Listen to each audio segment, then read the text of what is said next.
Just before we were to get married, my fiancé requested me to start dating him. Subsequently, I discovered that he had been manipulated for months by his guru buddies. As the headline indicates, I, 28F, and my fiancé, John, 28M, have been dating for almost 5 years. I must provide you with some history so you can comprehend the situation. Despite the fact that it affected us in quite different ways, we both hailed from highly religious families. John turned into a troublemaker who ran away and caused issues, and, ultimately locating a group that his parents would disapprove of. The majority of this group's members were either atheists or followers of other religions, used marijuana, participated in rallies and belonged to the LGBTQ community. This set of people formed his current circle of friends, albeit some have since moved away.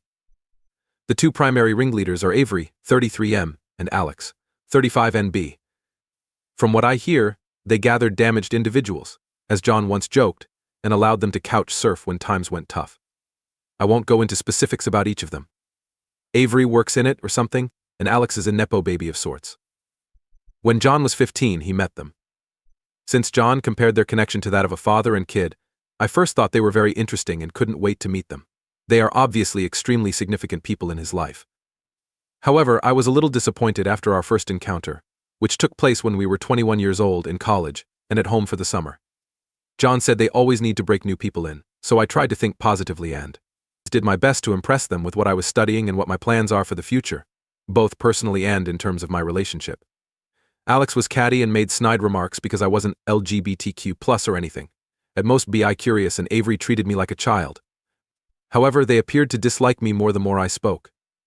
John appeared thrilled to see them again and raved about how much they loved me, so I kept my mouth shut and simply nodded in agreement, despite the awkward encounter. To give you a better idea of who Alex and Avery are, consider that they are considered local superstars in the town where they reside. They are highly spiritual, have a home filled with mementos from all of their trips, and are married, albeit they define marriage very differently than the conventional concept. They reportedly took hallucinogens together while in a tropical state, when they declared their unwavering love for one another. It's a crazy idea for someone like me, but ever since I left for college, I've learned to be more accepting. However, they also claim to adore my fiancés and to be able to perceive auras, whatever they are. They presumably don't think much of mine, but I'm not sure. Which leads us to the subject I brought with me. John asked me what I thought of being in a polygamous relationship last week when we came home from work. He claimed that he loves me more than he can ever express, and that he is unsure of what to do with the remainder, believing that it would be just to offer it to someone else. However, I have no restrictions on how much I may adore him. That's what happened when I said no. But ever since, the question has been bothering me. If you knew even a little bit about John, you would know that he does a lot of research before committing to anything, any changes in relationships or lifestyle whatsoever. This suggests to me that he has already given it some thought, and that he has also discussed it with Avery or Alex. Although I don't want to paint them in a negative light, I am positive that they are not monogamous, and that they dislike me more than the other members of their little group. I just have this terrible feeling that they somehow drew John in, and I don't want to blame anyone. I also won't ask John to show me his communications with them until I have concrete evidence that it's not just a gut instinct. He couldn't have come up with the idea on his own. The topic of non-monogamy was never discussed during our 5 years of dating, so why does he bring it up right before our wedding? Even if I completely disagree with it, I can't simply go ahead and face them right now, can I? I simply don't know how to proceed. I'm trapped in the house. When I look at John, all I can think of is that he believes he can only love me so much and wants to love someone else. I act like everything is okay since my group of close friends informed me that I'm simply overanalyzing, and for a time I believed them. I don't know how to handle this, but I want to. John would either dismiss it as well or believe I'm cheating, or that I don't trust his buddies if I bring it up to him. I put a lot of effort into winning their favor, and I'm certain John tells them everything. This was not something he would keep to himself. I'm simply hoping someone here can help me figure out what to do next. Regards. Comments in which the operator responded, "Degenerate Titalicker ended if you don't swing that way. Once you are married, it will only become worse. You cannot make any concessions on this. You don't want to fuck other people, but he does. God, it's terrifying to think of breaking up with you. Since leaving for college, I feel like I've centered my entire existence on him, so I'm afraid I'll fall apart if we split ways. I can see where you're coming from, though, and I need more time to take it all in. Why are we 94, tilde? Avoid being brainwashed by them. People are frequently drawn into someone else's way of life and then abruptly removed. It will make you question your identity. It destroyed me. And I've been there. What would happen if you followed their lead and were later rejected? It's difficult to recover from it. Furthermore, I'm not making this statement just out of sexual desire. A person might be seriously messed up by New Age jargon or auras combined with drastic shifts in sexual preferences. If you already feel like you're being pushed out of the group and he's making this request, it's a terrible indicator. Many people enjoy this function, which is almost like a give mind or the popular clique. Additionally, the notion that he loves you more than anybody else is a terrible cop-out and a popular justification used by individuals to persuade their so to try poly or open. Guilt is a common usage for it. He seems to be implying that you are avaricious for preferring to keep your connection private and exclusive. Simply said, use caution. I don't want you to suffer the same fate as I did. You risk suffering serious harm if you commit to someone whose personality and way of life are drastically changing. I would be concerned about how much you invest in him if he is indeed changing in this way. I only mention this because, in the end, my ex began spending more time with a group of college buddies and I was totally devoted to her. We got into a minor dispute one day about parking, and she ended up claiming that we had to break up since she wasn't sure what sex she was attracted to anymore, or even if she was still female. I wouldn't mind assisting them in self-discovery, but for her, it only served as a pretext to end our relationship. I think it was more about her wanting to have fun than anything else, and it was influenced by her circle of friends who came out at the same time and were either single or exploring. She must have had FOMO TBH when she watched them enjoying a good time. For her, this was her opportunity to rekindle the joy she could have lost while in a relationship. For me, it meant losing a part of who I was that I had loved for years. I sincerely hope that John is not using this as an opportunity to catch up or as a ploy to end the relationship. Though that doesn't sound like him, I'll remember this.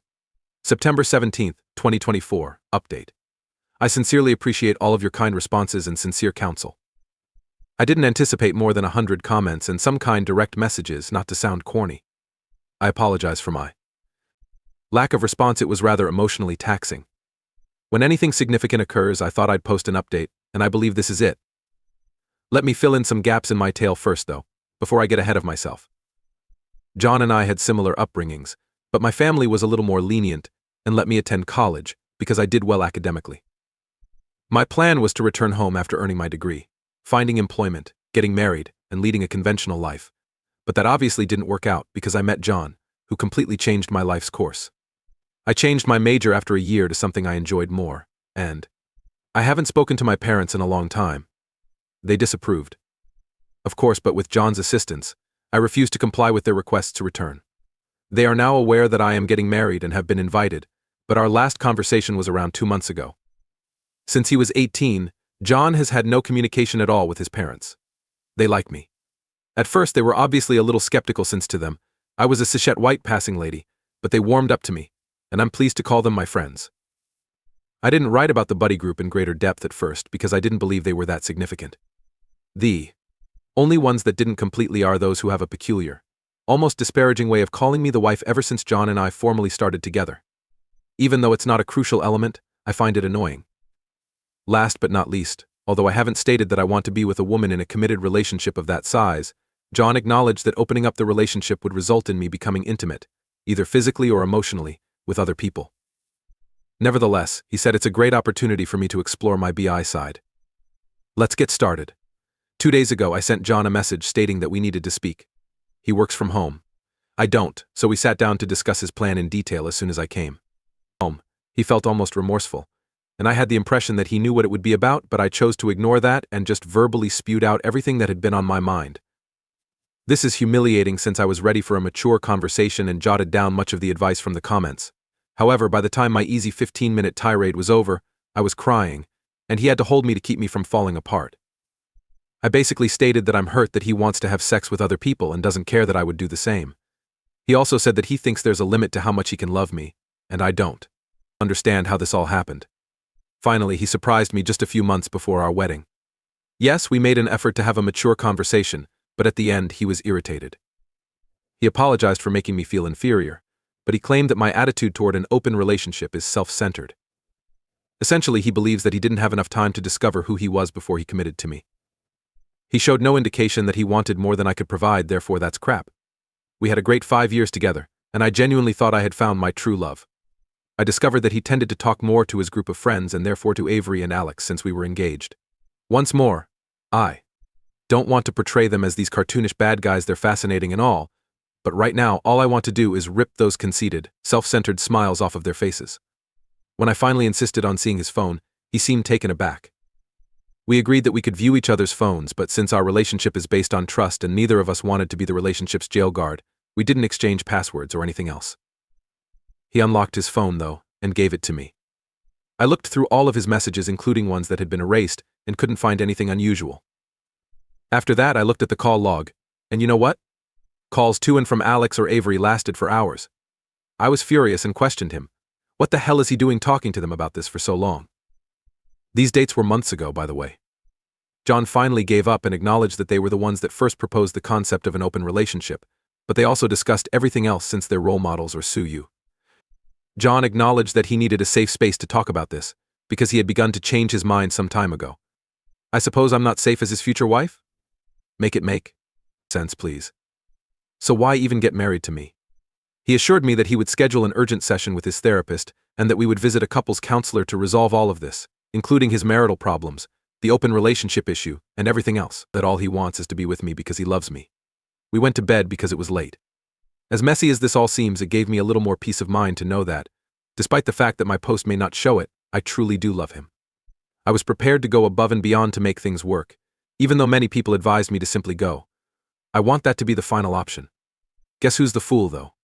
I woke up this morning to find my flat vacant and a message on my phone from John stating that he needs some time to process things and wants space. He did not specify his destination or his expected return time. I messaged and contacted every person I knew, but nobody was able to provide me with John's location. I informed him that this would end if he didn't return home within the next 24 hours. I am a complete mess, as you might guess. In between sobbing fits and looking at the wall, I frantically checked my messages, hoping someone would tell me where John was. I took the remainder of the week off. I'm not sure I want to be with him if he's ready to put me through this, to be honest. How can you treat a loved one in this way? The next tale. Named my kid Annabelle in honor of my husband's upbringing by his grandma. I later discovered that my dad's affair partner also had that name.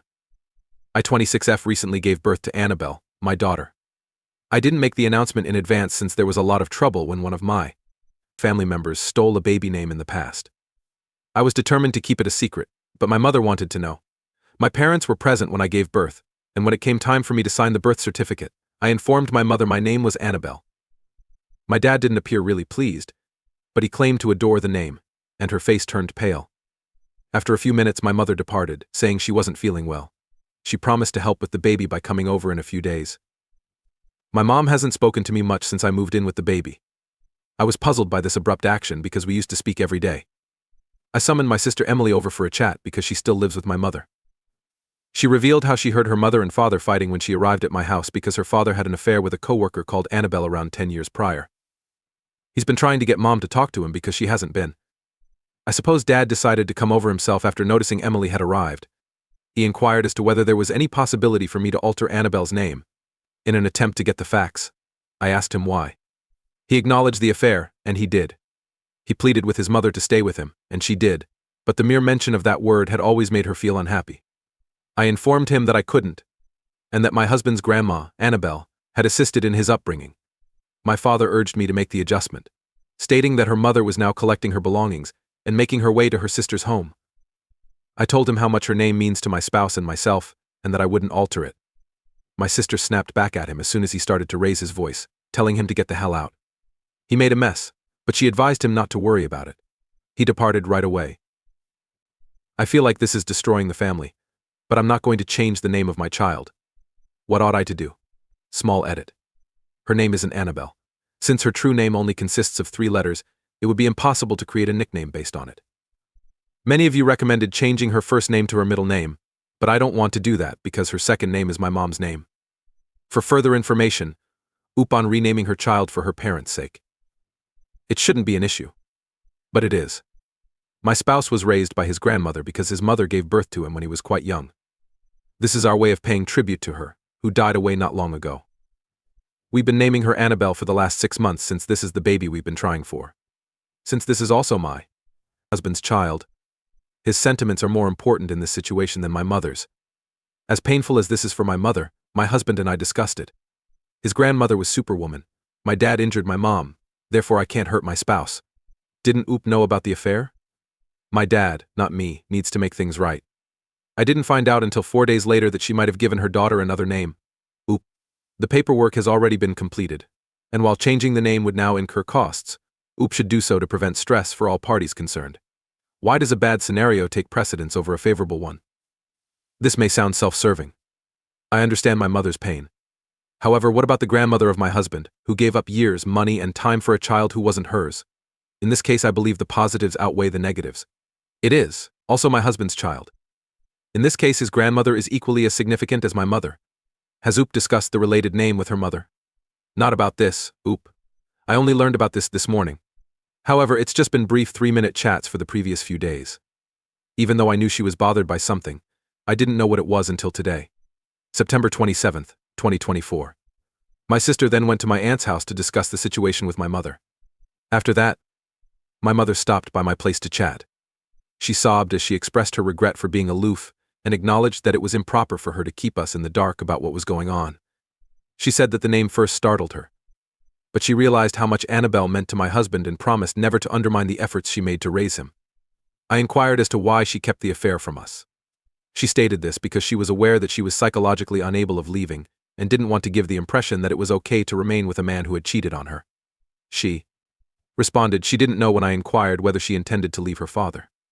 She said that she never moved on from the affair and that she feels guilty for spoiling her granddaughter's birth.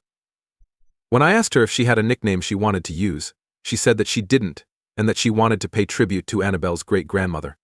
We exchanged hugs and spoke. Thus, I believe that everything is well. Why is Oop unable to disagree with her husband's choice of name for their daughter? She is entitled to choose the Oop name. If my spouse wants to respect his grandma, how can I be selfish? In a way, my husband's grandma is his mother. It's not what he said. He was stating that it was probably for the best, even though he didn't want to change it. My spouse has no influence on my thoughts or how I respond to her. Yes, there is still a problem, though she hasn't felt them yet. She is saying things. And if she ends up being divorced, it will be a huge blow. When your sister starts pressuring her to get a divorce, and she will undoubtedly blame your child for her life's collapse.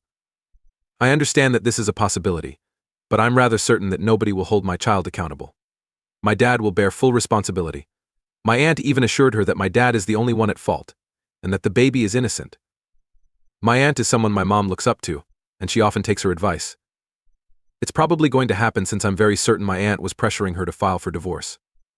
Oop, how will she explain her name to her kid when she gets older? The tale of the woman who took care of her father when his mother was doing drugs will be told to them. Oop. She will tell them how she prevented her grandson from taking his own life. They will learn how mom saved money for his education fund by working 2 jobs. She will be told the tale of her great-grandmother's numerous sacrifices in order to attend every baseball and football game.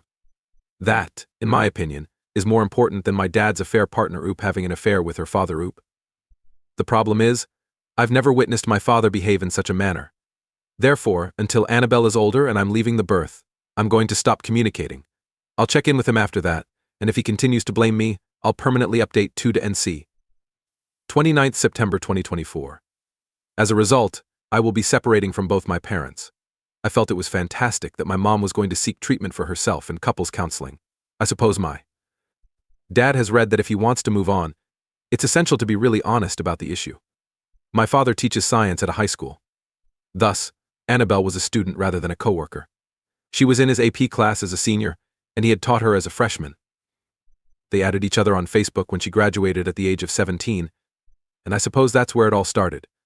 If my mother knew Annabelle was a student and not a coworker, I questioned her. She sobbed and acknowledged that she did. I questioned her about how she could be with such a person. She didn't respond to me. He disgusted my sister, who called him a child lover and cursed him out. She vowed never to speak to him again. I concurred with her and informed my mother that if she believed my dad's actions were acceptable, I could not let my children near her. According to my father, Annabelle was an adult, and their relationship was a mistake. He went on to say that if being upfront about the problem was just going to make things worse, it was a mistake. Since there is lots of space in the house, I don't mind that my sister moved in with me.